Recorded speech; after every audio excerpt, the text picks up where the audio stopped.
णमोलो ईशौ त्रिकालवर्ती अनन्ताणं णमोलो ईशौ त्रिकालवर्ती श्रीदाणं णमोलो ईशौ त्रिकालवर्ती अनन्ताणं णमोलो ईशौ त्रिकालवर्ती उज्जैनं णमोलो ईशौ त्रिकालवर्ती शौशं ओंकारबिन्दु संयुक्तं नित्यं ध्यायन्ति योगिनः कामदं मोक्षदं चैव ओंकाराय नमो नमः। मंगलम भगवान वीरो मंगलम गौतमो मुनि मंगलम कुंद कुंदार्यो जैन धर्मोष्ट मंगलम सर्वमंगल मांगल्यम सर्वकल्याणकारक प्रधानम सर्वधर्माणम जैनम जयतुशासनम नमः समय साराय स्वानुभूतिया चकाशिते चित स्वभावाय भावाय सर्वभावांतर छिदे येगो में शाश्वतोपाज्ञान दर्शन लक्षण शेषा में बाहिर भावा सव्वे संयोग लक्षण मारो सुशाश्वत एक दर्शन ज्ञान लक्षण जीव है बाकी बधा संयोग लक्षण भाव मुझથી બાહ્ય છે હું એક શુદ્ધ સદા રૂપી જ્ઞાન દર્શનમય કરે અન્ય તે મારું જરી પરમાણુ માત્ર નથી રે જે જાણતો અનંતને દ્રવ્યને પર્યાય ગણે તે જીવ જાણે આત્મને તસુ મોહ પામે લય કરે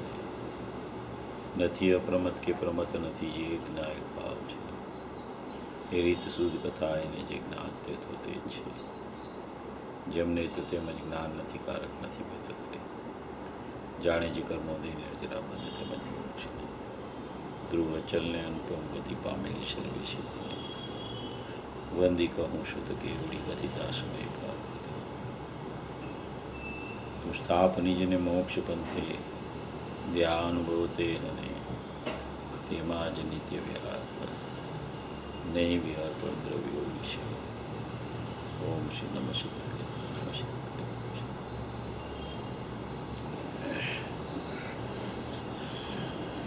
કુંકુદ આચાર્ય દેવ દ્વારા રચિત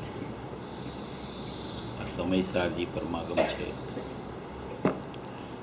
તેની કર્તા કર્મ અધિકારની 69-70 ગાથા ઉપર આપણી ચર્ચા ચાલે છે।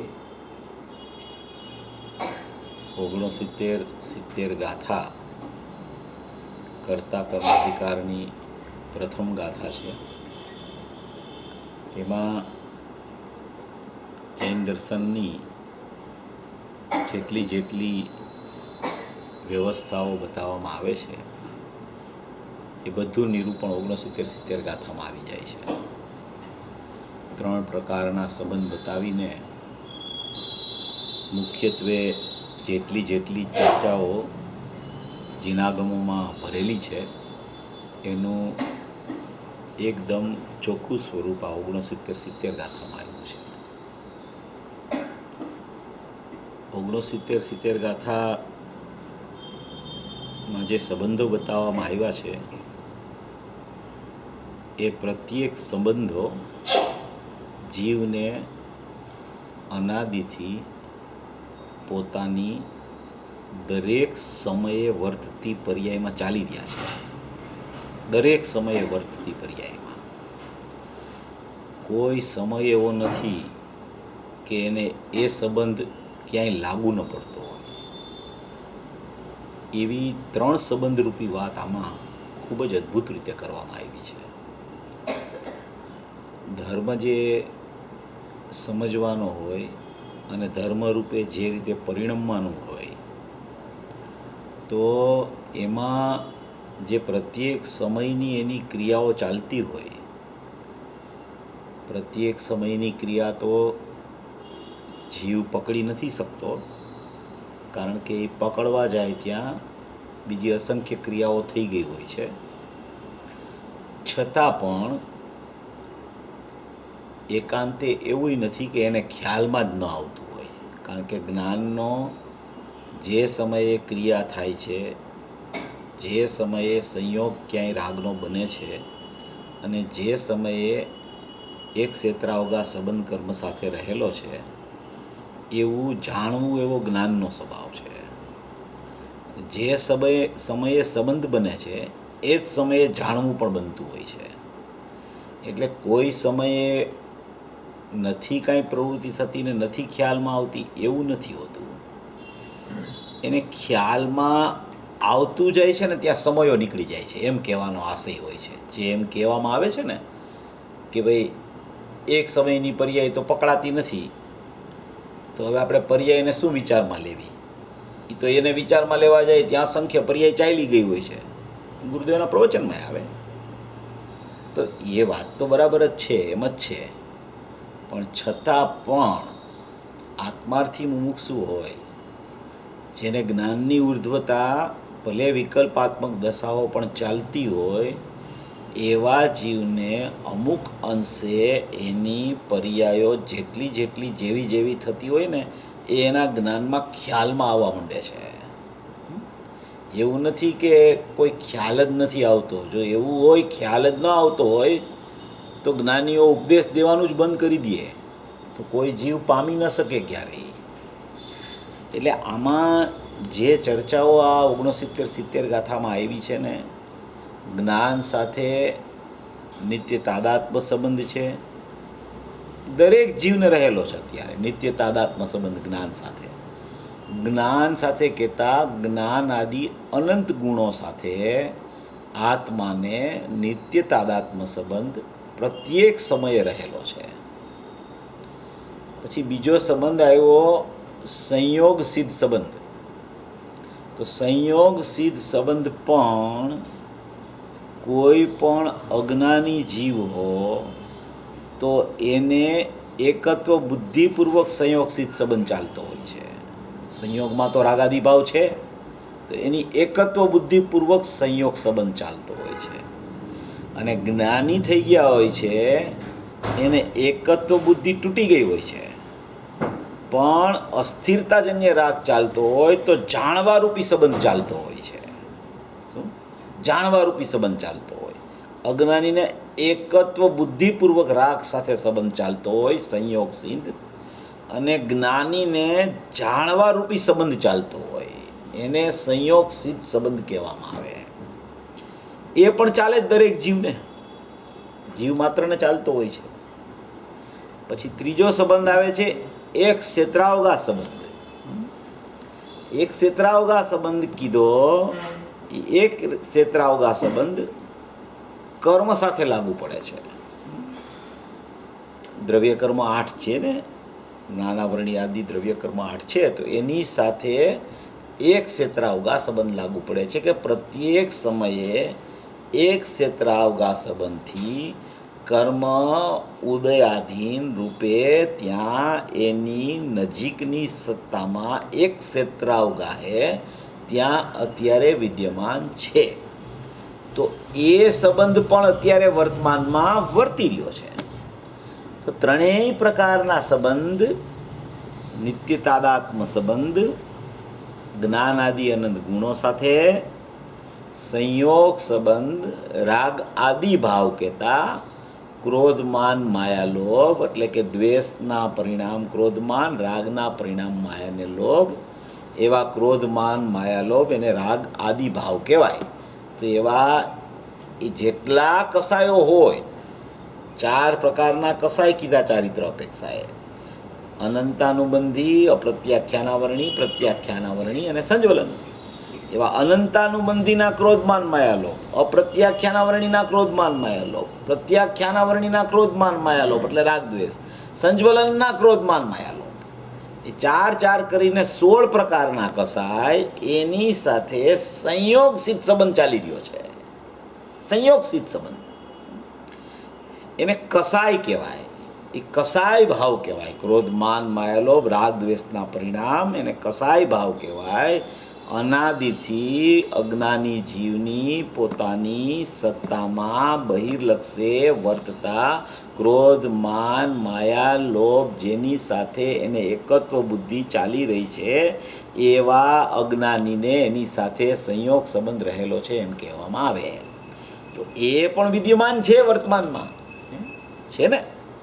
કોઈ પણ પ્રકારનો રાગ ચાલે, ક્યાંય પણ કોઈ પદાર્થ પ્રત્યે રાગ થાય ને, શાસ્ત્ર પ્રત્યે રાગ થાય, જ્ઞાની પ્રત્યે રાગ થાય, દેશના પ્રત્યે રાગ થાય, તીર્થંકર ભગવાનની પ્રતિમા પ્રત્યે રાગ થાય તો એ જે પ્રકારના રાગના પરિણામ થાય એટલા પ્રકારે આત્મા પ્રત્યે દ્વેષ થાય.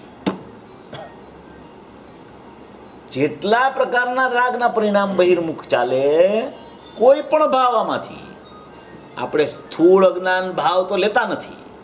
આ તો સૂક્ષ્મ અજ્ઞાન ભાવ રાગરૂપી પરિણામ, શાસ્ત્ર પ્રત્યેનો રાગ, તીર્થંકરની પ્રતિમા પ્રત્યેનો રાગ, જ્ઞાની પ્રત્યેનો રાગ, જ્ઞાનીની દેશના પ્રત્યેનો રાગ, એવા કોઈ પણ પરિણામ પ્રત્યે રાગ ચાલે, સંયોગ સિદ્ધ સંબંધ ચાલે, એનું નામ આત્મા પ્રત્યે દ્વેષ ચાલે છે. હવે આ ગળે કેવી રીતે ઉતારવું? એમ કે આત્મા પ્રત્યે દ્વેષ જ થયા કરે છે એને. આત્મા પ્રત્યે દ્વેષ એટલે કે પ્રત્યેક સમયે જે રાગના પરિણામ થાય છે એ સમયે આત્માનો તિરસ્કાર કરીને ઉત્પન્ન થાય છે. રાગના પરિણામ આત્માનો તિરસ્કાર કરે છે, આત્માને તરછોડે છે, ત્યારે જ રાગ ઉત્પન્ન થાય છે, ત્યારે રાગના પરિણામની ઉત્પત્તિ થાય છે. આત્માનો આદર કરે, આત્માનો આશ્રય કરે, આત્મામાં લીન થવાનો પ્રયત્ન કરે, હું આત્મા છું એવું પરિણમન કરે તો રાગાદી ભાવ બહિર્લક્ષે ઉત્પત્તિ જ ના થાય. તો આ રાગાદી ભાવ ઉત્પત્તિ સંયોગમાં ચાલે છે ને, તો એ સમયે જ્યારે સંયોગમાં રાગાદી ભાવની ઉત્પત્તિ અનાદિથી ચાલ્યા કરે છે, તો એ જેટલા સમયથી અનાદિથી ચાલે છે ત્યારનો એને આત્મા પ્રત્યે દ્વેષ ચાલુ રહે છે. જે ગુરુદેવ શ્રી ઘણી વખત કહે છે દ્વેષ અરોચક ભાવ. આનંદગંજીનું દ્રષ્ટાંત આપીને કહે છે કે જે જીવને બહિર્લક્ષી રાગ વર્તતો હોય એનું નામ જ એ સમયે એ રાગના પરિણામના સમયે આત્મા પ્રત્યે દ્વેષ વર્તે છે. એ જોડકું છે રાગ દ્વેષનું. હવે આ કેવી વાત છે? આત્મા પ્રત્યે દ્વેષ જ કર્યા કરે છે. જ્યાં સુધી પર પદાર્થ પ્રત્યે રાગ વર્તે ત્યાં સુધી આત્મા પ્રત્યે દ્વેષ જ ચાલુ છે. એમ થાય એને કે આ જીવ છે એને રાગી રાગી રાગી કીધા કરે છે, તો કે ના, રાગની ઉત્પત્તિ થવાનું મૂળિયું આત્મા પ્રત્યેનો દ્વેષ છે. આત્મા પ્રત્યે દ્વેષ કરે છે ત્યારે રાગની ઉત્પત્તિ થાય છે. રાગી થઈ ગયો રાગી થઈ ગયો રાગી થઈ ગયો એમ નથી. એ આત્મા પ્રત્યેનો દ્વેષી છે પ્રત્યેક સમયે. એટલે જ રાગ ઉત્પન્ન થયા કરે પ્રત્યેક સમયે. રાગ ઉત્પન્ન શા માટે થાય? શાસ્ત્રમાં આવે છે કે શુદ્ધ સ્વભાવથી ચ્યુત થાય ત્યારે જ રાગની ઉત્પત્તિ થાય, ત્યારે જ બંધનું કારણ ઉત્પન્ન થાય. શુદ્ધ સ્વભાવથી ચ્યુત થાય પ્રત્યેક સમયે. એટલે આત્મા અને જ્ઞાનનો નિત્ય તાદાત્મ સંબંધ જે કીધો, પહેલો સ્વભાવ સિદ્ધ સંબંધ કીધો, નિત્ય તાદાત્મ સિદ્ધ સંબંધ કીધો, એને પ્રત્યેક સમયે અવગણે છે, એનો અનાદર કર્યા કરે છે. સ્વભાવ સિદ્ધ સંબંધનો અનાદર કરે છે અને સંયોગ સિદ્ધ સંબંધ છે એનો આદર કર્યા કરે છે. આનો અનાદર કરે છે ને ત્યારે ઓલો આદર થઈ જાય છે. એ આદર કરે છે એ નાસ્તિથી એમ પણ કહેવાય કે રાગનો આદર કરે છે એટલે આત્માનો અનાદર થાય છે. એ નાસ્તિ પરક કથન છે. આત્માને એમ કીધું ને કે આત્મા અકર્તા છે. તો અકર્તા છે એ શું છે કે નાસ્તિ પરક કથન છે, કે કરતા નથી. બાકી ખરેખર તો આત્મા જ્ઞાતા છે, જાણનાર તત્વ છે, સ્વાભાવિક જાણનાર છે. શું? એ સ્વાભાવિક જાણનાર જ તત્વ છે. એમ અહીંયા કહેવા માંગે છે કે તું સ્વભાવ સિદ્ધ સંબંધને પ્રથમથી ભૂલો છો. જો તું એને યાદ કરીશ, જો તું એ તરફ તારું વલણ કરીશ, જો તું તારા ઉપયોગને એ તરફ કેળવણી કરાવીશ, તો એ સ્વભાવ સિદ્ધ સંબંધ જ્ઞાયક ભાવ છે, અસ્થિ તત્વ છે, અખંડ તત્વ છે, જ્ઞાન આદિ અનંત ગુણોથી સભર તત્વ, એકરૂપ તત્વ છે. એનો જ્યાં તને ખ્યાલ આવવા માંડશે તો રાગની ઉત્પત્તિ જ નહીં થાય. અને પછી સંયોગ સિદ્ધ સંબંધમાં રાગની ઉત્પત્તિ થશે તો એનો દૂર રહીને જાણનાર રહેશે. 320 ગાથામાં આવ્યું ને કે દૂર રહીને જાણે છે, દૂર રહીને જાણે છે. દૂર રહીને જાણે છે એ જ્ઞાનીની ચર્ચા છે. આત્માને પણ જાણવું વર્તું હોવા છતાં એકત્વ બુદ્ધિપૂર્વક જાણે છે, એટલે એ દૂર નથી રહી શકતો રાગથી. એકત્વ કર્યા કરે છે, એકત્વ કર્યા કરે છે, એકત્વ કર્યા કરે છે. હમણાં ગાથા ચાલે છે ને 328 થી 331, કેટલું કળશ 201 થી ચાલુ થયું છે, કેટલું ગુરુદેવે કરતા પણ સિદ્ધ કર્યું. બોલો, ભાવ કર્મનો કરતા જીવ જ છે, રાગાદી ભાવનો કરતા જીવ જ છે. શા માટે સિદ્ધ કરે છે? એ હમણાં ગાથા આવશે ને 332 થી 344 ગાથા આવશે, ઝુમખું છે આખું ગાથાનું. એમાં અન્યમતીનું ખંડન કરે છે. એમાં કોઈ અન્યમતીઓ એમ કે રાગાદી ભાવ છે, ભાવ કર્મ છે, એ તો પરથી જ થાય છે, એનો કરતા પર છે, એ પરને કારણે અહીંયા રાગ થાય છે, પર હતું માટે અહીંયા રાગના પરિણામ થાય છે. તો એનો નિષેધ કરવા માટે અન્યમતીનું ખંડન કરી અને પોતાના મતનું મંડન કરવા માટેની અહીંયા ચર્ચા મર્યાદિતપણે આચાર્ય ભગવાને લીધી છે. પણ ખુલાસો તો ગુરુદેવની પદ્ધતિ છે. જે ગાથા આવે એ ગાથા પ્રમાણે જ ખુલાસો એનો આવે. કારણ કે ભાવ કર્મનો કરતા એ જીવ છે એમ કેમ કીધું કે પર છે એ ભાવ કર્મનો કરતા નથી. એ ભાવ કર્મની સત્તા પોતાના દ્રવ્ય ગુણ પર્યાયમાં અખંડપણે રહેલી છે. માટે એને એમ કહે છે કે ભાવ કર્મ પોતાની જ પર્યાય હોવાને કારણે પોતાનું દ્રવ્ય એ પોતાની પર્યાયનો કરતા છે, પર એનો કરતા નથી. એમ બતાવવા માટે ત્યાં પોતાનું દ્રવ્ય જ કરતા છે. શુદ્ધ ચૈતન્ય સ્વભાવ તો જાણવા માત્ર છે, એમ કે પાછું તો જાણવા માત્ર છે, જાણવા માત્ર છે, જાણનાર છે, જાણનાર છે. પણ એ પ્રત્યેક સમયે જાણનાર હોવા છતાં પ્રત્યેક સમયે પોતાને ભૂલી અને રાગાદી ભાવનો કરતા પ્રત્યેક સમયે અજ્ઞાન ભાવે જીવ ઉપચારથી થઈ જાય છે એમ કહેવામાં આવે. એ ગાથા ચાલે છે અત્યારે. અને એમ અત્યારે અનાદિથી એમ બનતું હોવાને કારણે અહીંયા એમ બતાવે છે કે સ્વભાવ સિદ્ધ સંબંધ તારી પાસે બચી ગયો છે. તું સ્વભાવ સિદ્ધ સંબંધ, નિત્ય તાદાત્મ સંબંધ જ્ઞાનાદિ અનંત ગુણો સાથે એવો તું ચૈતન્ય તત્વ છો, એવું તું ચૈતન્ય અસ્થિ તત્વ છો, એવો તો અપરિણામી સ્વાભાવિક તત્વ છો. એવી અખંડતા તારી બચી ગઈ છે. એની ઉપર તું નજર કરવા માટે પુરુષાર્થ કર. કામ પુરુષાર્થનું છે. રાગ કરવામાં કેટલો બધો પુરુષાર્થ કરે છે ખબર છે? કેટલો બધો પુરુષાર્થ રાગ કરવામાં ચાલતો હોય છે. એ શાંતિથી વિચારે ને તો એને ખબર પડે કે ઓહો આ તો રાગનો જ છે ને પુરુષાર્થ ચાલે છે. એને ખબર પડી જાય તરત. એ ખબર પડે ને તો આ 328 થી 331 ગાથા ચાલી ને એ બેસે એને કે આ વાત સાચી છે, હું જ કરતા છું. આ અને હું જ કરતા છું એમ લે ને ત્યાં એ કરતાથી છૂટી ન કરતામાં આવી જાય. ઓલું તો શું છે કે પર કર્મનો ઉદય છે અને કર્મની સત્તાને કારણે આ રાગ થયો છે. 75 ગાથામાં આવે કે જ્ઞાની છે એ જ્ઞાની પોતાના પરિણામનો કરતા કર્મને કહે છે, પોતે અકર્તા રહીએ છે, એમ આવે. તો એ પકડી લે અજ્ઞાની જીવ અને કે એ તો પરથી જ થાય છે, પર કરતા છે, કર્મનો ઉદય છે, અહીંયા પરિણામ થાય છે, હું તો અકર્તા છું. તો કે હું અકર્તા છું એવી દ્રષ્ટિ થઈ તને? તો કે ના, દ્રષ્ટિ તો નથી થઈ પણ થઈ જશે. તો કે નહીં થાય. પર્યાયો બધી ક્રમબદ્ધ જ છે, પર્યાયોને કોઈ ફેરવી નથી શકતું. પણ એ ક્રમબદ્ધ પર્યાય છે એમાં અકર્તા સ્વભાવનો પુરુષાર્થ રહેલો છે અંદરમાં. ખાલી ક્રમબદ્ધ એમ નથી. એમાં અકર્તાનો પુરુષાર્થ આવે તો ક્રમબદ્ધ પણ લાગુ પડે છે. અને ક્રમબદ્ધ છે એમ પર્યાયને જોવાનું બંધ કરે એ પુરુષાર્થ છે. બે વાત બે જગ્યાએ જેમ છે એમ એના જ્ઞાન શ્રદ્ધામાં બરાબર આવવી જોઈએ. નહીતર આ અનાદિનું જે મિથ્યાત્વ ચાલે છે ને એ એટલું બધું ચીકણું છે ને એ જાય એવું નથી જલ્દી. બધા પુરુષાર્થ કરે છે ને સમ્યક દર્શન કેમ થાય, મિથ્યાત્વ કેમ જાય. આપણે એના માટે તો ગુરુદેવ પાસે જાય છીએ ને. કેમ જાતું નથી, કેમ ઢીલું પડતું નથી. જ્યાં મંદ પડે ને ત્યાં પાછું છે ને ઉગ્ર થઈ જાય છે. ત્યાં ઉર્ધ્વતા પાછી થઈ જાય ફાટ કરતી.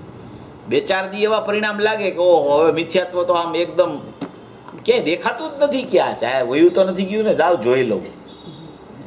ત્યાં પાછો એવો અંદરથી સરવડાટ થઈને મિથ્યાત્વ ઊભું થાય. એટલે એનો કહેવાનો આશય એમ છે કે બેનશ્રીએ કીધું ને કે રૂંધાયેલો કસાય છે. શું જ્ઞાન વગરનો વૈરાગ છે ને એ રૂંધાયેલો કસાય છે ભાઈ.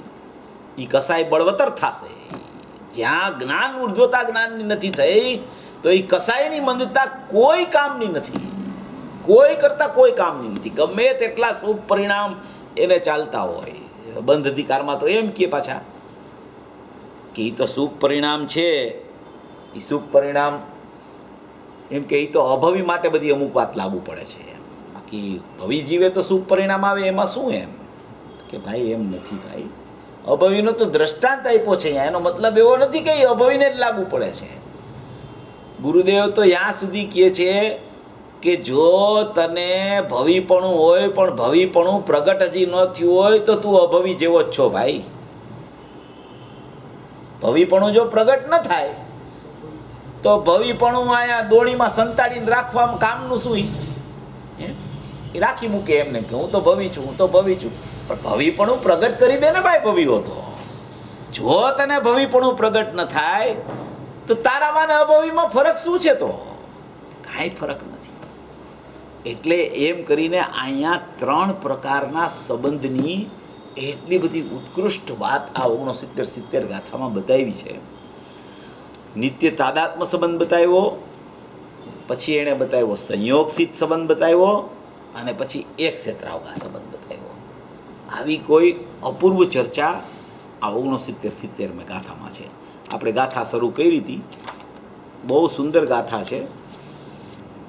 ટીકા આપણે શરૂ કરી હતી. જેમ આ આત્મા, જેમને તાદાત્મસિત સંબંધ છે એવા આત્મા અને જ્ઞાનમાં વિશેષ તફાવત, જુદા લક્ષણો નહીં હોવાથી તેમનો ભેદ જુદાપણું નહીં દેખતો થકો નિશંક રીતે જ્ઞાનમાં પોતાપણે વર્તે છે, અને ત્યાં જ્ઞાનમાં પોતાપણે વર્તતો તે જ્ઞાન ક્રિયા સ્વભાવભૂત હોવાને લીધે નિષેધવામાં આવી નથી, માટે જાણે છે, જાણવારૂપ પરિણમે છે.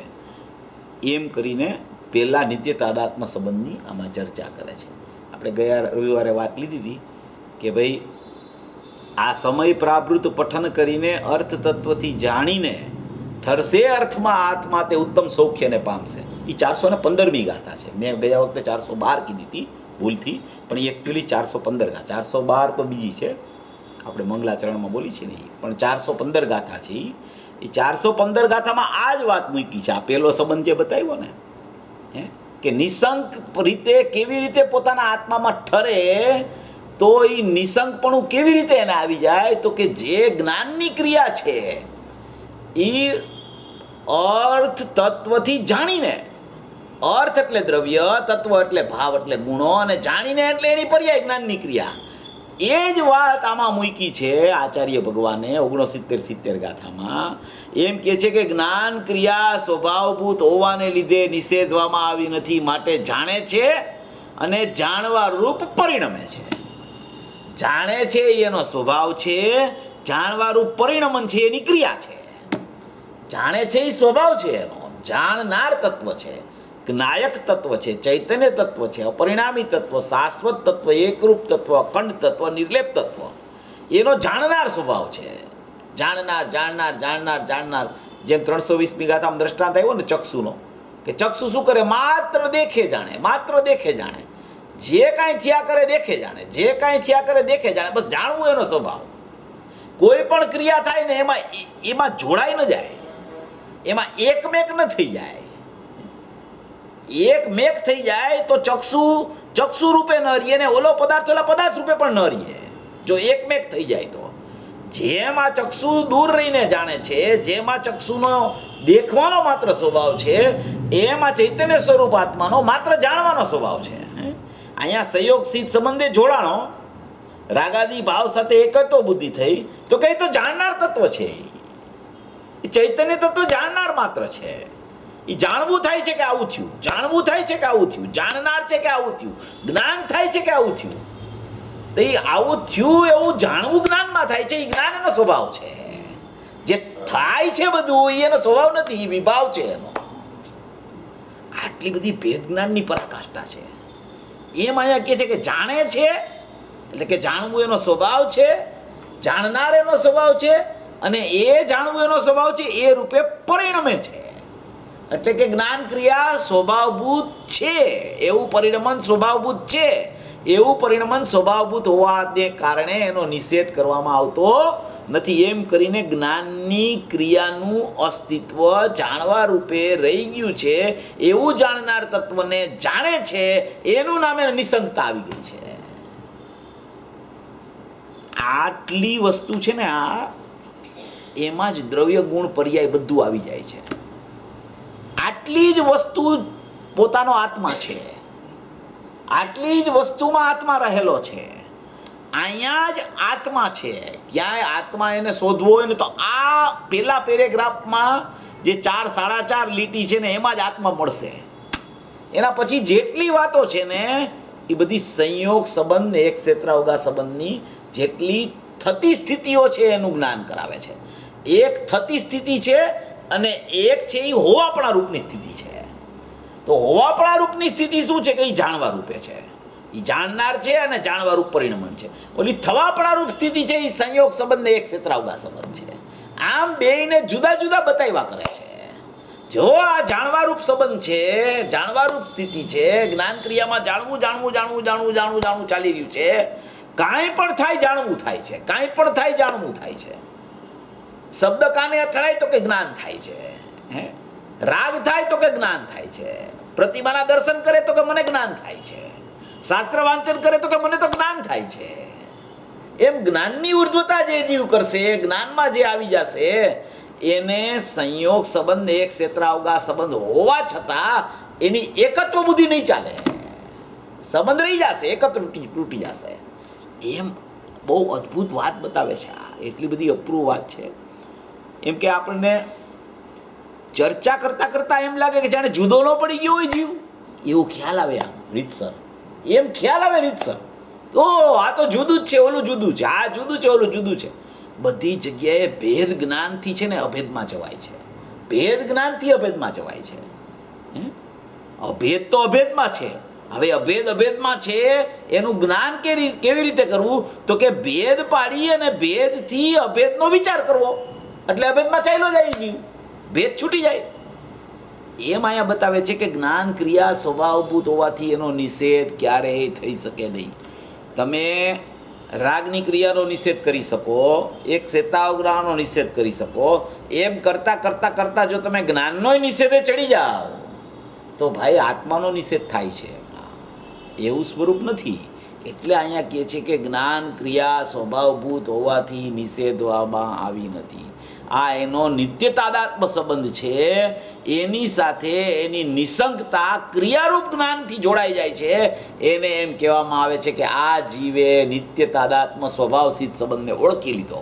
એની જ્ઞાન ક્રિયામાં જ્ઞાયક ભાવ વસે છે, એની જ્ઞાન ક્રિયામાં આત્મા વસે છે, એની જ્ઞાન ક્રિયામાં જાણનાર તત્વ રહેલું છે. એમ એને ઓળખાણ થઈ ગઈ. હવે એ ઓળખાણ થઈ પછીના જે સંબંધો એને ઉત્પન્ન થયા કરશે, સંયોગ સંબંધ, એક ક્ષેત્રાવગા સંબંધ પણ થયા કરશે, કારણ કે કર્મનો ઉદય તો પ્રત્યેક સમયે છે. સંયોગ સંબંધ રાગરૂપી ભાવ પણ છે, ઔદયિક ભાવ છે, ઓલો એક ક્ષેત્રાવગા ભાવ પણ છે.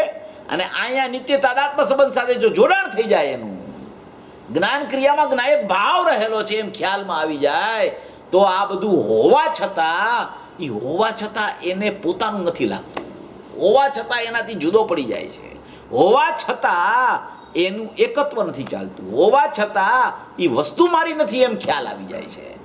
એમ અહીંયા એક એવો અદ્ભુત સંબંધ બતાવે છે કે જ્ઞાન ક્રિયા સ્વભાવભૂત હોવાને લીધે નિષેધવામાં આવી નથી, માટે જાણે છે અને જાણવા રૂપ પરિણમે છે, જાણે છે અને જાણવા રૂપ પરિણમે છે. એટલે કે સ્વભાવ પણ રાખે છે અને સ્વભાવ સન્મુખતાવાળું પરિણમન બતાવે છે.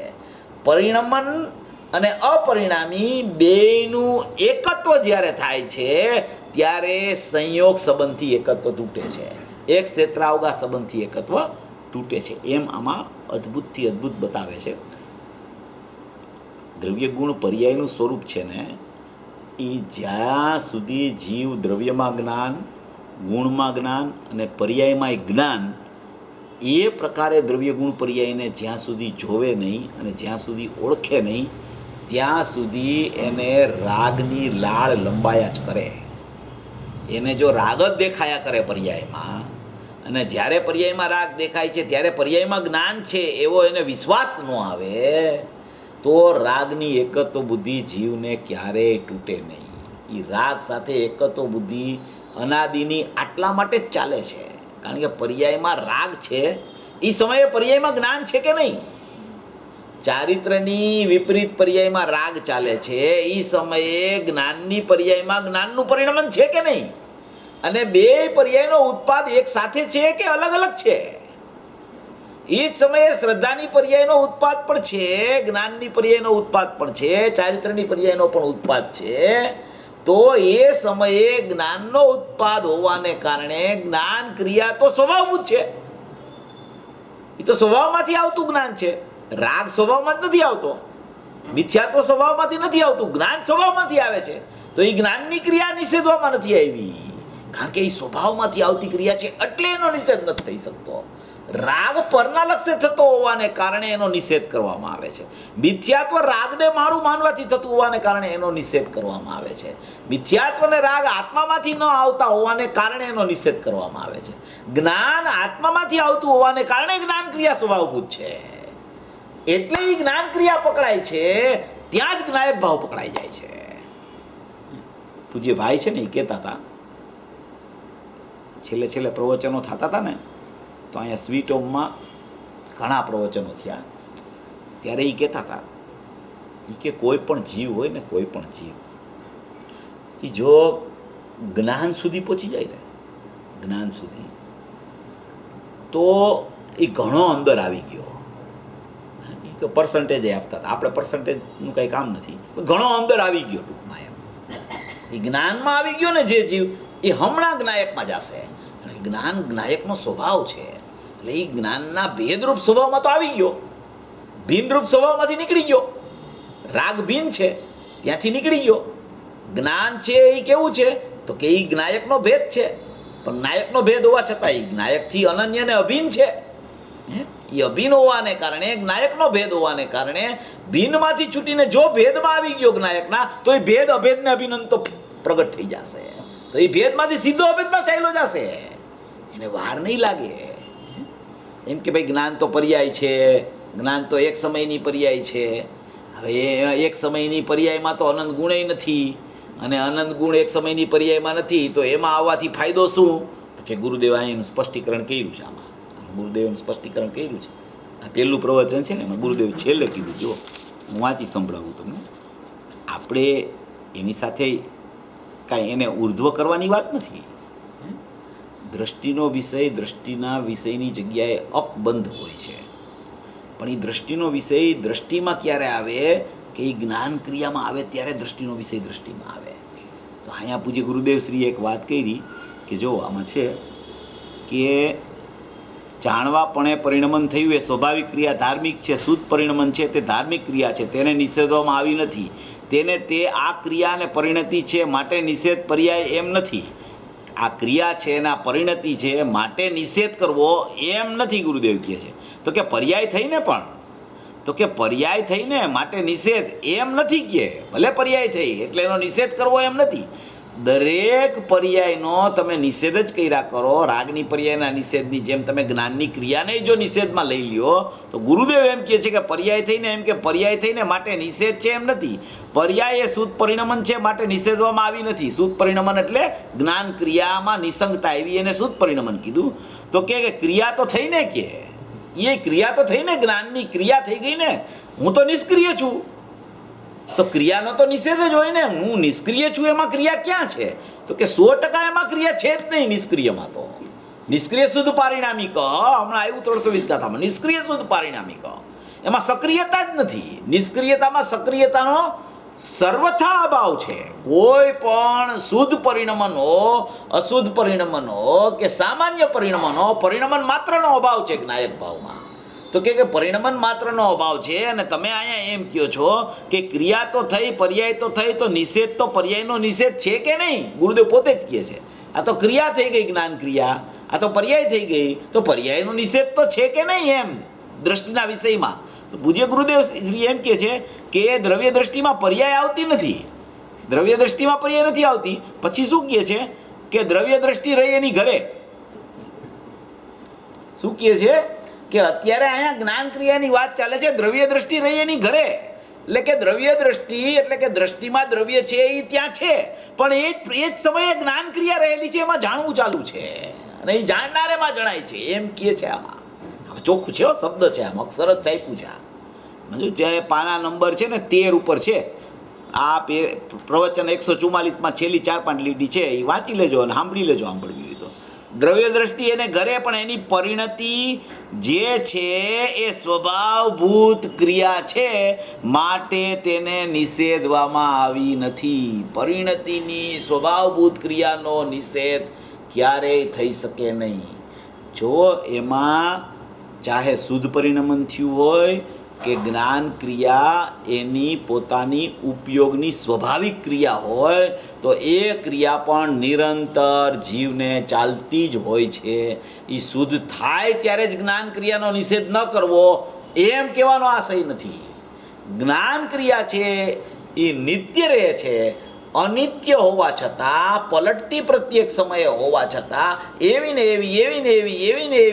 એવી જ્ઞાન ક્રિયા જાણવું એવો સ્વભાવ લઈને રહેતી હોવાને કારણે એનો નિષેધ થઈ શકતો નથી એમ આ 69 ગાથામાં કહેવામાં આવે છે. શા માટે એનો નિષેધ નથી થઈ શકતો? કે એ દ્રવ્યનું પરિણમન છે, દ્રવ્યમાંથી આવતી સત્તા છે, એ દ્રવ્યને પ્રસિદ્ધ કરે છે.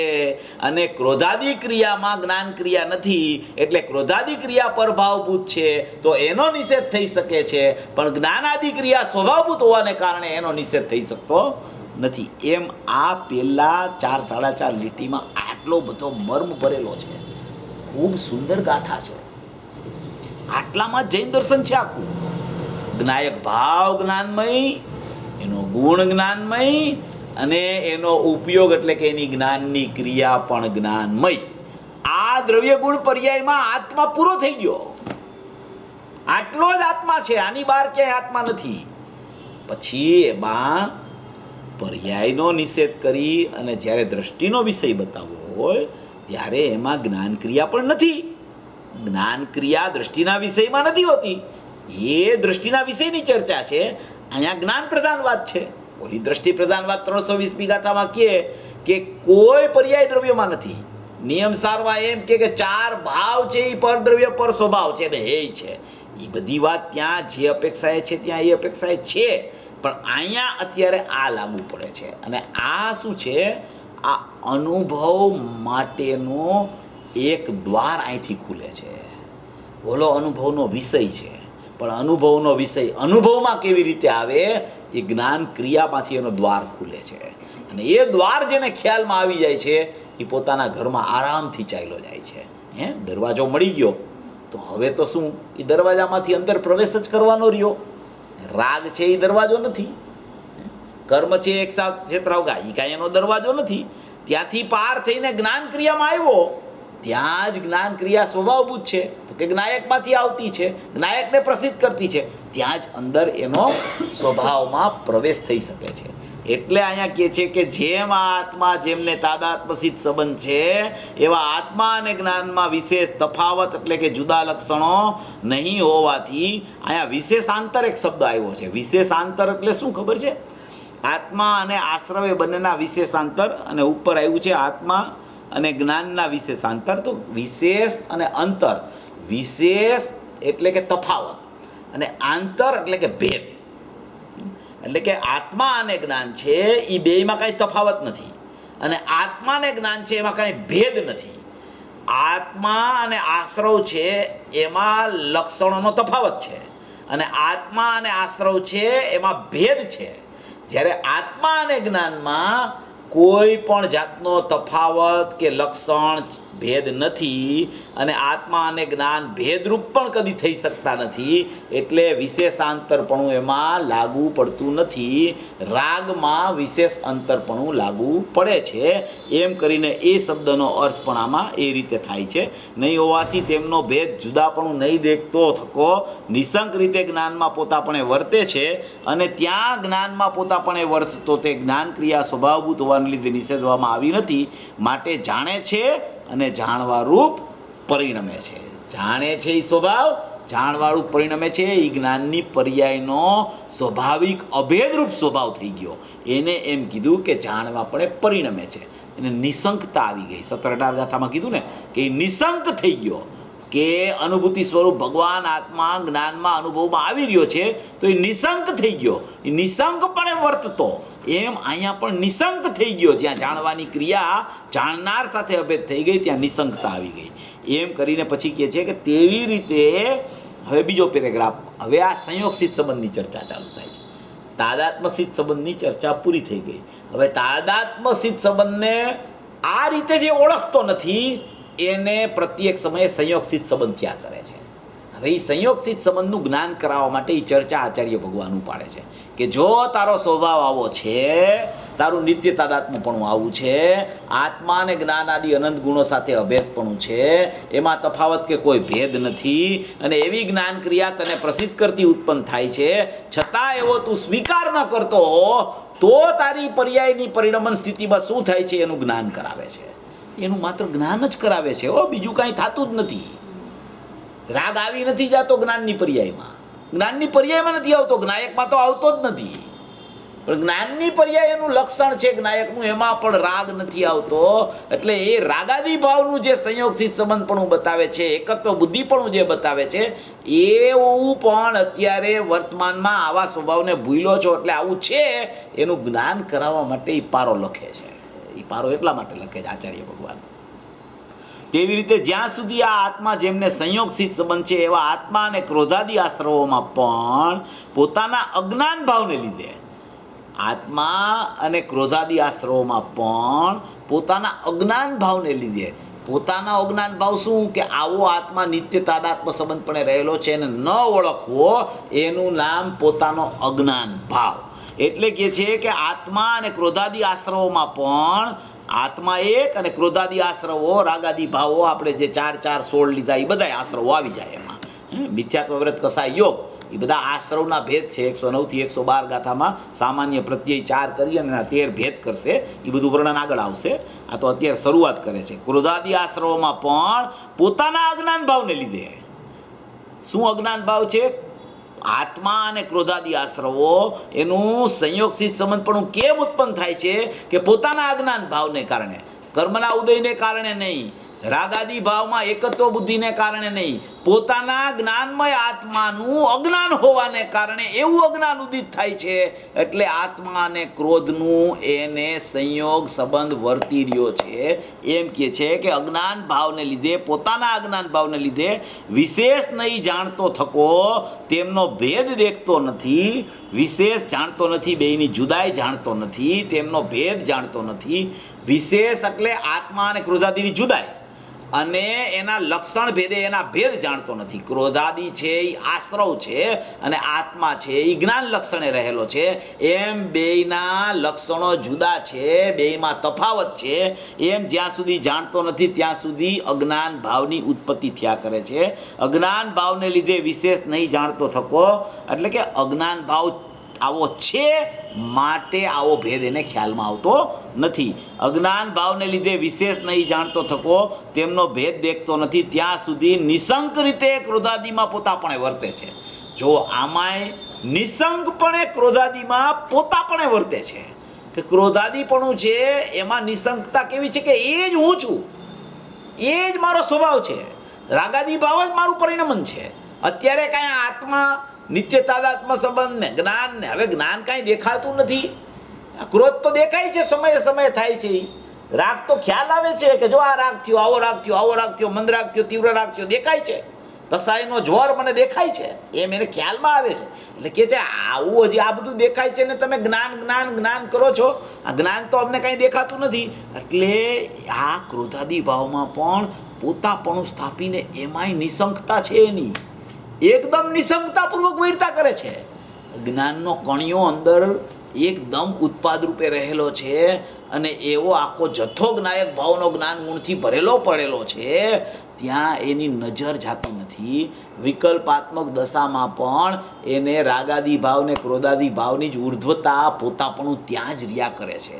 ઓલું એને એમ કે એ છે તો ખરું, ગુરુદેવના પ્રતાપે એટલું તો લોકો બોલે છે કે એ છે તો ખરું, પણ હજી કંઈ ખ્યાલમાં નથી આવતું. આ ખ્યાલમાં આ જ આવે છે.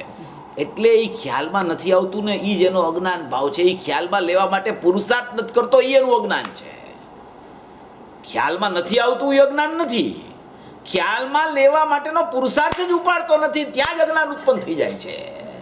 એ પુરુષાર્થની એની છે ને મોળપ છે અને એ પુરુષાર્થને એકદમ ઓજલ કરે છે પ્રત્યેક સમયે. અને ક્રોધાદી ભાવ ને રાગાદી ભાવની એકદમ ઉર્ધ્વતા. આમ આપણે ઓલું ઘણીવાર દ્રષ્ટાંત લઈ છે ને કે ઓલો એકદમ કાદવ પડ્યો હોય ને, કાદવ ક્યાંય, એમાં ગમે તેટલો વરસાદ પડે ને 25, 50, 100 ઇંચ, તો એ એને પી જાય. પહેલાં તો શું કાદવને વરસાદનું પાણી પડે ને તો એ કાદવ એકદમ પી જાય એને, તો એને એમ જ થાય કે આ તો કાદવ મલિનતા જ છે, આમાં પાણી તો દેખાતું જ નથી ક્યાંય. હવે એ કાદવના સમયે એમાં પાણી જ છે, એમાં રાગના સમયે જ્ઞાન જ છે. એને એકમેક થઈ ગયું એમ લાગે છે, એકત્વ થઈ ગયું એમ લાગે છે. રાગ જ દેખાય છે, પોતાપણે નિસંગપણે પોતાપણે વર્તતો ક્રોધાદી ભાવમાં. મને રાગ જ દેખાય છે, ક્રોધ જ દેખાય છે, માન દેખાય છે, માયા દેખાય છે, અને તમે કહો છો કે જ્ઞાન છે. તો કે ભાઈ તું ધીરો થઈ શાંતિથી વિચાર કર કે તને પોતાપણું ક્રોધાદી ભાવમાં રાગે છે ત્યારે એ લાગવું જે થાય છે તને ખ્યાલમાં આવે છે, એવું કોઈ જ્ઞાનની સત્તાનું અસ્તિત્વ પણ છે કે નથી? કે એ જ્ઞાનની સત્તા છે જ નહીં ક્યાંય.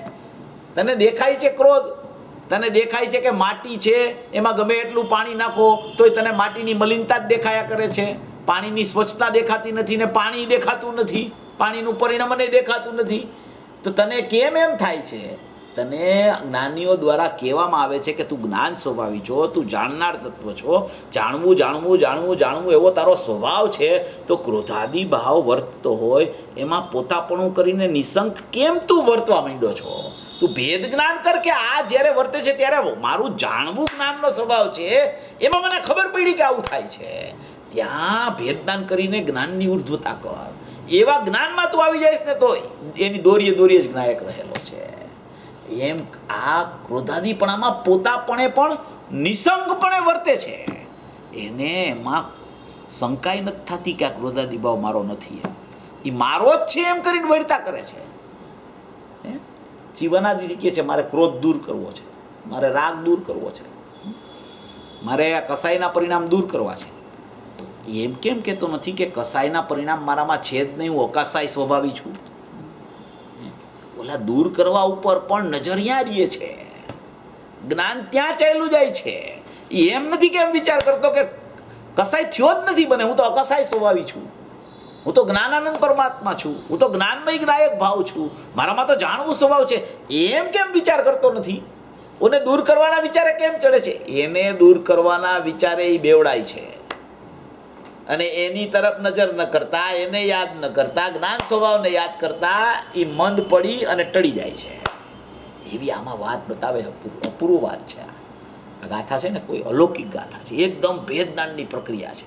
આખો કર્તા કર્મ અધિકાર છે ને બધી જગ્યાએ ભેદદાનની જ વાત આવ્યા કરશે, એકદમ ભેદદાનની ચર્ચા આવશે. ભેદ વિજ્ઞાનત સિદ્ધા સિદ્ધા એ કિલ કેચનમ તસ્ય ભાવ તો બધા બધાએ કિલ કેચનમ એમ કહે છે. આમાં ભેદ જ્ઞાનથી સિદ્ધ થયા છે, અનંતા સિદ્ધો ભેદ જ્ઞાનથી સિદ્ધ થયા છે. અને જેટલા સંસારમાં પરિભ્રમણ કરે છે એ ભેદ વિજ્ઞાનના અભાવને કારણે પરિભ્રમણ કરે છે. સમર અધિકારમાં આવ્યો છે 131મો શ્લોક, એમાં લખ્યું છે જેટલા અત્યાર સુધી સિદ્ધ થયા બધા ભેદ વિજ્ઞાનથી થયા છે. અને આ નિસંગપણે ક્રોધાદીમાં પોતાપણે વર્તે છે, ભેદ જ્ઞાન કરતો નથી કે આ મારો સ્વભાવ નથી, જ્ઞાન મારો સ્વભાવ છે. હજી તો 4, 4.5 લીટી લખી ગયા, સાય સુકાણી નથી અને સંયોગ સંબંધની ચર્ચા કરે છે ત્યાં નિસંગતા સંયોગ સંબંધમાં આવી જાય છે. નિત્ય તાદાત્મ સંબંધ તો જાણે છે જ નહીં, ખોવાઈ ગયો, ખ્યાલમાં જ નથી આવતો, એને દેખાતો જ નથી એ સંબંધ. અને ક્રોધાદિમાં પોતાપણે વર્તે છે નિસંગતાથી. આ જ મારું સ્વરૂપ, આ જ મારું સ્વરૂપ, આ જ મારું સ્વરૂપ. ગુરુદેવના પ્રવચનમાં આવે એવું કે એનો જ કરતા જીવ છે, ક્રોધાદિ ભાવનો કરતા જીવ જ છે. અને એની માન્યતા હોય એવી પાછી, તો એને એમ થાય કે આવું માનું છું એ જ બરાબર છે. પછી ગુરુદેવને બીજી વાત આવે એ પાછી બરાબર ન સાંભળ્યું હોય એને. એટલે આ છે ને બહુ આ કહેવાય ને ભાના કાગળ વાંચતા આવડવા જોઈએ. વાંચતા ન આવડે ને તો શું થાય કે જે લખ્યું હોય ને એમ જ આપણને લાગે કે આમ જ છે, આમ જ છે, પણ એમાં પાછું બીજું લખ્યું છે એ ન વાંચે.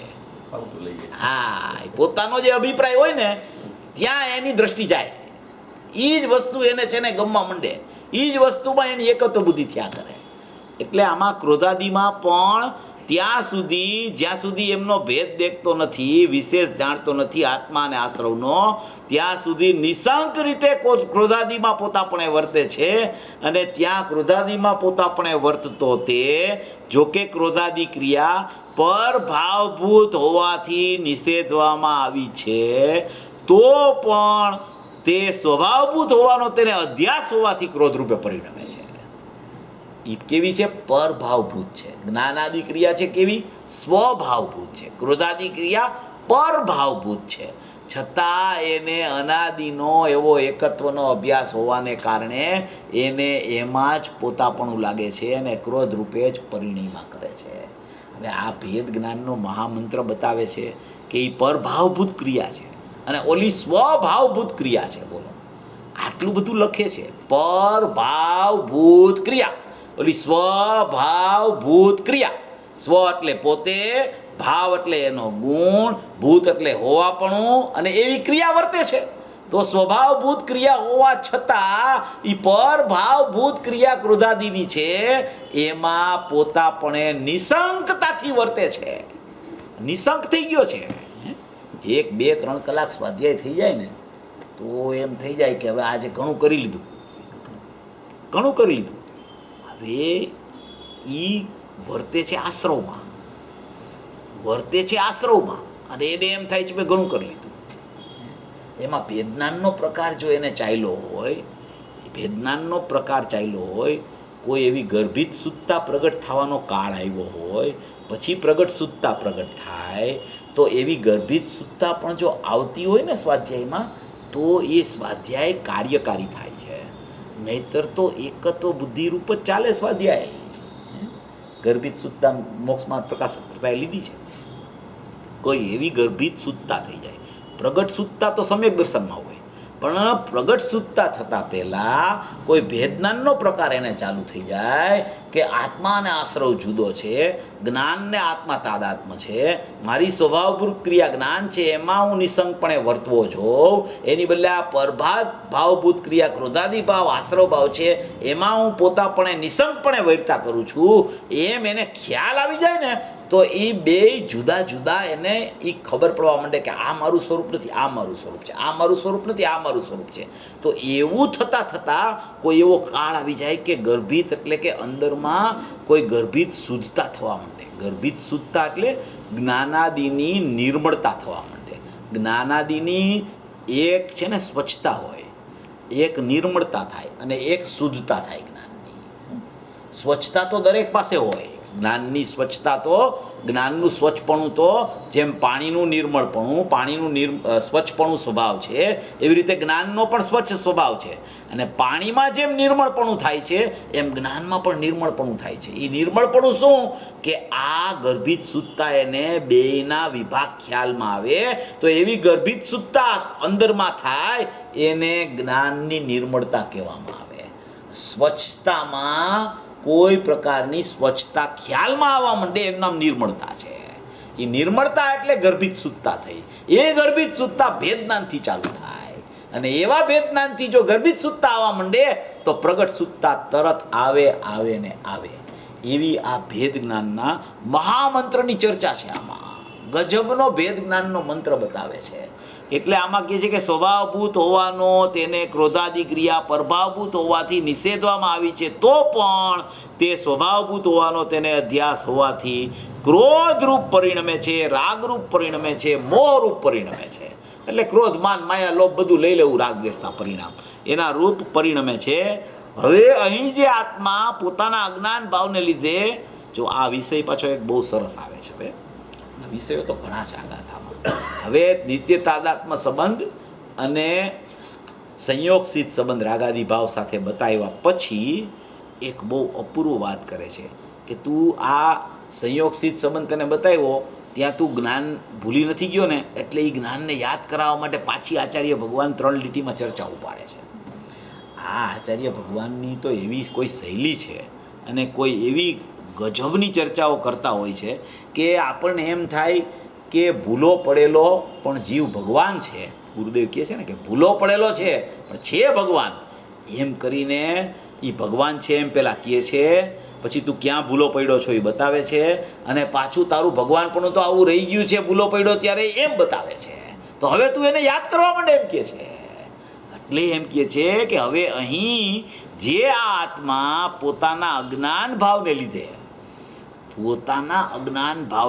આત્મા શું કરતો હતો કે પોતાપણે નિસંગતાથી ક્રોધાદી રૂપ જ હું થઈ ગયો છું એવી નિસંગતા પર ભાવભૂત ક્રિયામાં એને થઈ ગઈ હતી. ત્યારે શું થયું તું ને હવે એના માટે શું કરવું એની ચર્ચા આચાર્ય ભગવાન ઉપાડે છે કે હવે અહીં જે આ આત્મા પોતાના અજ્ઞાન ભાવને લીધે જ્ઞાન ભવન માત્ર જે સહજ ઉદાસીન જ્ઞાતા દ્રષ્ટા માત્ર અવસ્થા, શું કહે છે? જ્ઞાન ભવન માત્ર, ભવન એટલે કે થવું, પરિણમવું, એટલે એને એમ કહેવામાં આવે કે જ્ઞાન ભવન માત્ર એટલે જ્ઞાનનું થવું, જ્ઞાનનું પરિણમવું, જ્ઞાનની ક્રિયા, એવું જ્ઞાન ભવન માત્ર જે સહજ ઉદાસીન, સહજ એટલે કે નિરપેક્ષ, ઉદાસીન એટલે કે પોતે પોતામાં રહેતી એવી સહજ ઉદાસીન, જ્ઞાન ભવન માત્ર સહજ ઉદાસીન એટલે કે જ્ઞાન ભવન માત્ર સહજ ઉદાસીન એટલે જ્ઞાન ભવન એટલે જ્ઞાનનું થવું પરિણમવું, સહજ એટલે નિરપેક્ષ, અને ઉદાસીન એટલે કે પોતામાં રહેવું, ઉત્કૃષ્ટ આસનપણે પોતામાં રહેવું, એને ઉદાસીન. હવે એવી જ્ઞાતા દ્રષ્ટા માત્ર અવસ્થા, જ્ઞાતા દ્રષ્ટા માત્ર એની અવસ્થા છે. એની અવસ્થા કેવી છે? જ્ઞાન ભવન માત્ર સહજ ઉદાસીન જ્ઞાતા દ્રષ્ટા માત્ર જ એની અવસ્થા છે. અવસ્થા કીએ છે એવી જ એની અવસ્થા છે. એની અવસ્થા જ્ઞાનનું અજ્ઞાનત્વ થઈ ગયું એ એની અવસ્થા જ નથી એમ કહે છે. એની અવસ્થા નથી.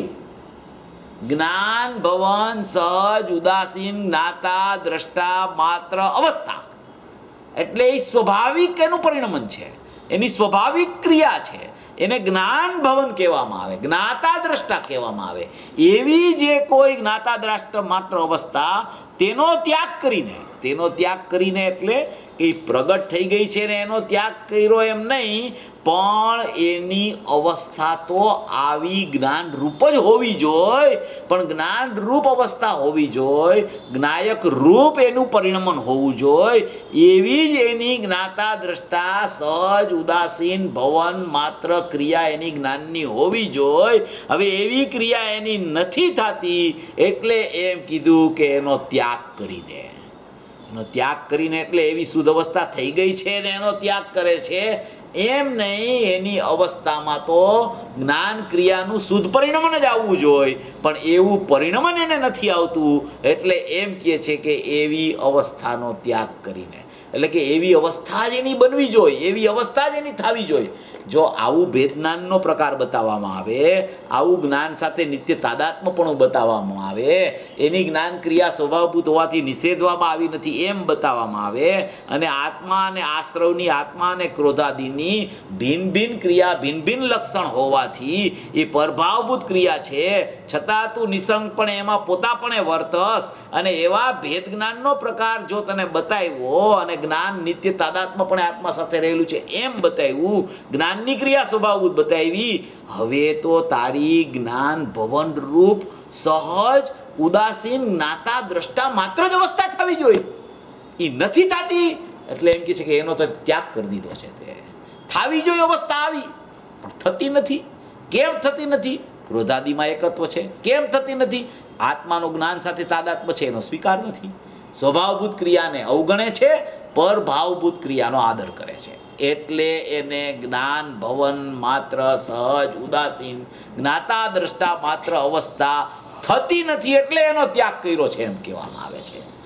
એવી આ અદ્ભુતથી અદ્ભુત ચર્ચાઓ છે ખરી સુંદર.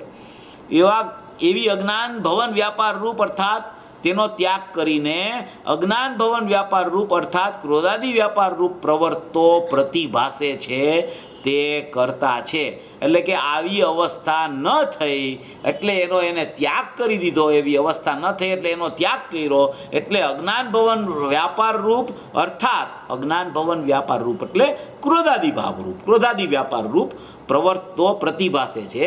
એટલે એને જાણે એમ જ લાગ્યા કરે છે કે ક્રોધાદિ જ મારી ક્રિયા છે, ક્રોધાદિ ભાવ જ એનો જ હું કરતા છું અને એ જ મારું પરિણમન છે અને મારો આત્મા કરતા અને ક્રોધાદિ મારું પરિણમન એવો એને પ્રતિભાસ થાય છે. એવું થઈ નથી ગયું. આત્મા કરતા અને ક્રોધાદિ એનું કર્મ એવું અજ્ઞાનીને નથી થતું. ક્યારેય અજ્ઞાનીને કદી એવું થતું નથી. જો એવું એક સમય માટે થઈ જાય ને તો નિત્ય કર્તૃત્વનો દોષ આવી જાય. સોમી ગાથામાં આવશે. તો નિત્ય કરતા જ રહીએ આત્મા. ક્રોધાદિનો કરતા જ આત્મા રહીએ નિત્ય. તો કદી અકર્તા સ્વભાવમાં આવી ન શકે, કદી છૂટી ન શકે. એટલે અહીંયા શબ્દ વાપરો કે અજ્ઞાન ભવન વ્યાપાર રૂપ અર્થાત ક્રોધાદિ વ્યાપાર રૂપ પ્રવર્તતો, ક્રોધાદિ વ્યાપાર રૂપ રચાતો પ્રવર્તતો એમાં રાચતો એવો એને પ્રતિભાસે છે. એવો એને પ્રતિભાસ થાય છે કે આ ક્રોધાદિ જ મારું કર્મ છે અને આત્મા જ એનો કરતા છે. એવો એને પ્રતિભાસ થાય છે. એવો પ્રતિભાસ થાય છે એનું અજ્ઞાન છે. જ્યાં એને એવો પ્રતિભાસ થાય કે હું તો જ્ઞાન ભવન માત્ર છું, હું તો જ્ઞાતા દ્રષ્ટા સ્વભાવી છું, તો એવો જ્યાં પ્રતિભાસ થાય તો એ ખરેખર એનું જ્ઞાન થઈ ગયું એમ કહેવામાં આવે. આ ક્રોધાદિ ભાવનો જ હું કરતા છું એમ પ્રતિભાસે છે તો એમાં એનું અજ્ઞાન ઉત્પન્ન થાય છે. અને જ્ઞાન ભવન માત્ર ક્રોધાદિ ભાવ હોય છે પણ તેનો હું માત્ર દૂર રહીને જાણનાર છું અને ખરેખર તો હું એનો જાણનાર નથી, ખરેખર તો મારા ચૈતન્ય સ્વભાવનો જાણનાર છું. એમ જ્યાં એનું જ્ઞાન સ્વભાવ તરફ વળી જાય છે ત્યાં ક્રોધાદિ ભાવનું જ્ઞાન એને પરપ્રકાશક વિભાગમાં ચાલતું હોવા છતાં એવા જ્ઞાન ઉપર પણ એની દ્રષ્ટિ નથી હોતી. એની દ્રષ્ટિ દ્રવ્ય ઉપર હોય છે, એનું જ્ઞાન પણ દ્રવ્ય ઉપર હોય છે અને એનું ચારિત્રની લીનતા પણ દ્રવ્ય સાથે થાય છે. એને સમ્યક દર્શન જ્ઞાન ચારિત્રાણી મોક્ષ માર્ગ ઉત્પન્ન થયો એમ કહેવામાં આવે છે. એટલે જ્ઞાનનું અજ્ઞાનત્વ જે પ્રત્યેક સમયે વર્તતું ક્રોધાદિમાં મારાપણું માનીને એ જ્યાં જ્ઞાયક ભાવમાં મારાપણું માન્યું ત્યાં જ્ઞાનનું જ્ઞાનત્વ પ્રગટ થઈ ગયું. તો એને એમ કહેવામાં આવે કે આ જીવની જ્ઞાન ભવન માત્ર સહજ ઉદાસીન જ્ઞાતા દ્રષ્ટા માત્ર અવસ્થા થઈ ગઈ. હવે એનો ત્યાગ કરતો હતો એ ત્યાગ કરવાનું છોડી અને એવી અવસ્થા થઈ ગઈ, એવું પરિણમન થઈ ગયું. એમ જીવ આવા નિત્ય તાદાત્મ સંબંધ સ્વભાવભૂત ક્રિયા અને આ ક્રોધાદિમાં મારાપણું એવી પ્રભાવભૂત ક્રિયા એ બેયનું ભેદનાન કરી અને જ્યાં એને ખરેખર પોતાનો સ્વભાવ ખ્યાલમાં આવે છે, જ્યાં એને જ્ઞાનની ક્રિયા પકડાય છે, ત્યાં જ એને જાણનાર તત્વજ્ઞાયક પકડાઈ જાય છે અને ત્યાં જ એનું આખું પરિણમન આખો નિશેષપણે ઉપયોગ એટલે કે સંપૂર્ણપણે આખો ઉપયોગ અને અનંત ગુણની અનંત પર્યાયનું પરિણમન દ્રવ્ય તરફ ચાલ્યું જાય છે. જે પરિણમન બહાર ચાલતું હતું એ નિશેષપણે નિયમસારની ત્રીજી ગાથામાં શબ્દ આવ્યો છે કે નિશેષપણે ઉપયોગ સંપૂર્ણપણે આત્મા તરફ ચાલ્યો જાય છે. હવે ક્યાંય ખૂણે ખાંચરે કોઈ પર્યાયનું પરિણમન બાહ્ય બાકી નથી. એવો નિશેષપણે આખો ઉપયોગ અંદરમાં જ્ઞાયક તરફ ચાલ્યો જાય છે. એને એમ કહેવાય કે આ જીવે મોક્ષ માર્ગમાં પ્રયાણ કર્યું અને હવે એને ગર્ભિત સુત્તા હતી એ પ્રગટ સુત્તા રૂપે પરિણમનમાં આવી ગઈ અને એવો જીવ મોક્ષ માર્ગમાં પરિણમી ગયો. એટલે હવે એનો ક્રમે ક્રમે મોક્ષ નિશ્ચિત જ છે એમ કહી અને આચાર્ય ભગવાન આ વિષય પૂરો કરી અને પછી હવે એક ક્ષેત્રાવ ગાનો વિષય છે એ પણ બહુ સુંદર વિષય છે. ઇતરેતર આશ્રય દોષ જે આમાં બતાવવામાં આવ્યો છે ને એ બહુ વિષય સારો છે. એ હવે આપણે આવતા રવિવારે લેશું. ખૂબ આ સુંદર ચર્ચા છે 69 ગાથાના. આમાં ઘણા પ્રવચનો છે ગુરુદેવના અને બહુ સારી ચર્ચા છે. સર્વભવી જીવો આવી રીતે આ ગાથા સમજી અને પોતાના સ્વરૂપની સાધના કરતાં કરતાં મોક્ષ માર્ગમાં પ્રયાણ કરે એવી મંગલ ભાવના.